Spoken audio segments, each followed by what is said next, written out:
What's up everybody, and welcome to another episode of Dave Steals the Show. Guys, I've been using the iPhone XS Max for a week now, and here are my thoughts. No one will deny that Apple makes a beautiful phone.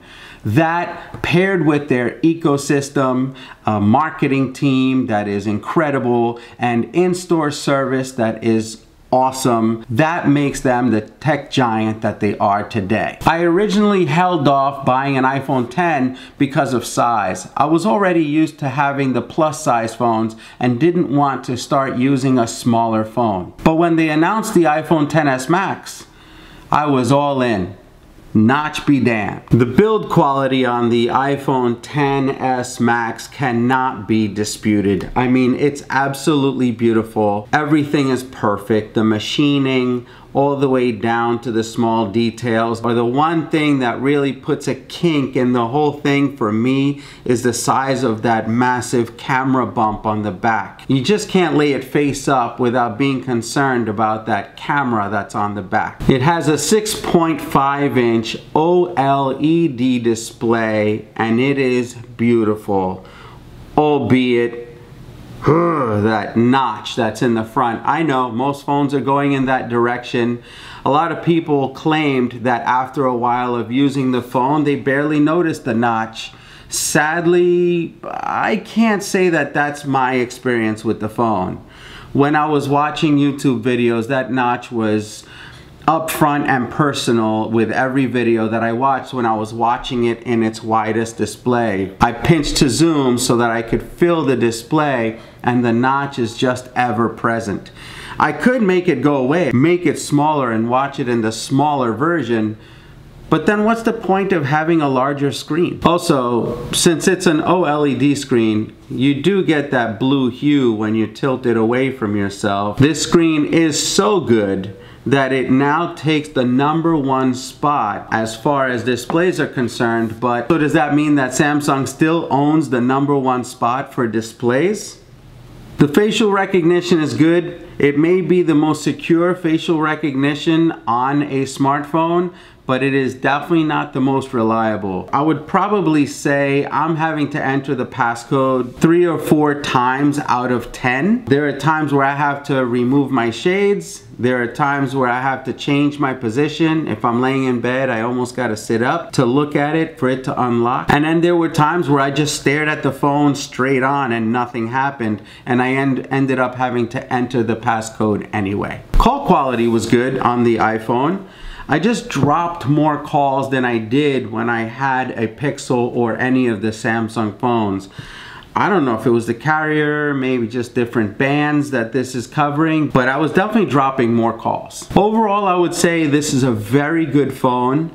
If the notch doesn't bother you. If it's that good of a phone, why am I returning it? I wanted so hard to love this phone. I actually feel like I enjoy using the iPhone 8 Plus better than this phone. My honest opinion, yes, I know you guys are gonna scream at me and say, hey Dave, but the OLED screen, 8 Plus only has an LCD screen. What are you talking about?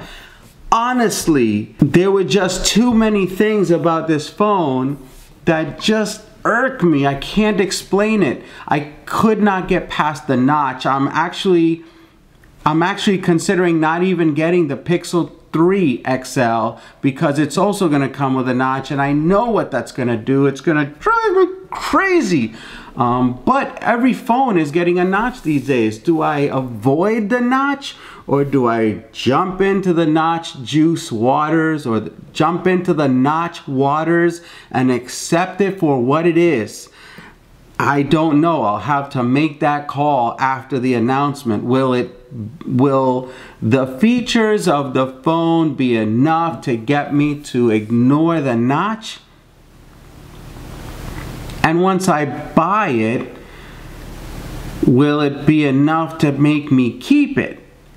I don't know. We're gonna have to find out. But with the no fast charge brick, with no dongle, with a selfie camera that needs correction, it needs a software update, with a rear-facing camera that is taking pictures that are not even up to par with the Pixel 2 XL, with a charging issue that it's giving me when I plug it in at night. There are just too many things wrong with this phone for me to condone paying over $1,000 to pick it up. That's just my opinion. I mean, we have phones that are on the horizon that are very promising. They may have their issues, I'm gonna find out. But for right now, Apple, you got some work to do, people. You got some work to do. If you disagree with this, hit me up in the comments. Let me know your thoughts. But this is where I'm at right now. My SIM card is gonna have to come out of this phone and into something else. What? We're gonna wait and find out. In the meantime, guys, thanks for watching. I hope you're subscribed. If not, hit that subscribe button. Click that notification bell so you know when the next video drops. And I'll see you all next time.